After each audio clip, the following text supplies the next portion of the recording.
Sakit lutut, tapak kaki bisa-bisa, sakit pinggang. Kalau dulu-dulu kita pakai minyak angin kita urut dengan minyak angin. Itu zaman dulu. Zaman sekarang dah moden. Kita dah pakai lotion. Kita dah pakai lotion untuk urut tapak kaki bisa-bisa yang tak boleh berjalan, yang mana pinggang duduk lama, berdiri lama tak boleh, yang mana tangan kebas-kebas, yang mana lutut sakit tak boleh berdiri, tak boleh solat berdiri dah.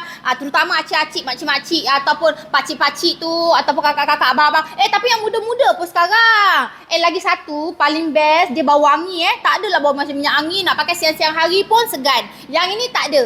Yang ini siang hari pun kita pakai pun untuk kanak-kanak pun selesa pakai ni sebab dia tak panas. Dia bau wangi, bau bubble gum. Lepas tu dia panas-panas pun sejuk-sejuk manja je.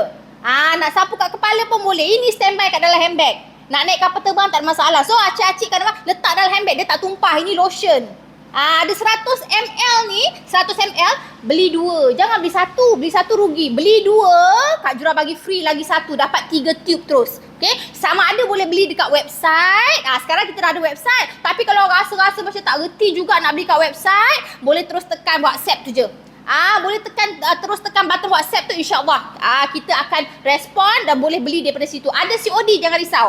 Ada COD, jangan risau So beli lotion Bicure ni memang bagus. Satu badan boleh sapu. Yang penting jangan beli satu rugi, beli dua dapat 3. Untuk sakit lutut, tapak kaki bisa-bisa bagi lega. Satu badan boleh lega ni. Yang mana lenguh-lenguh pun bagus. Standby dalam handbag. Kalau ada kat mana-mana, kalau kita naik kereta mabuk pun bagus, boleh sapu.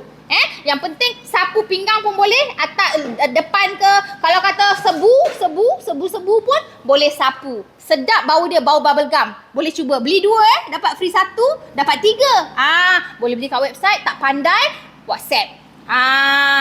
COD pun ada.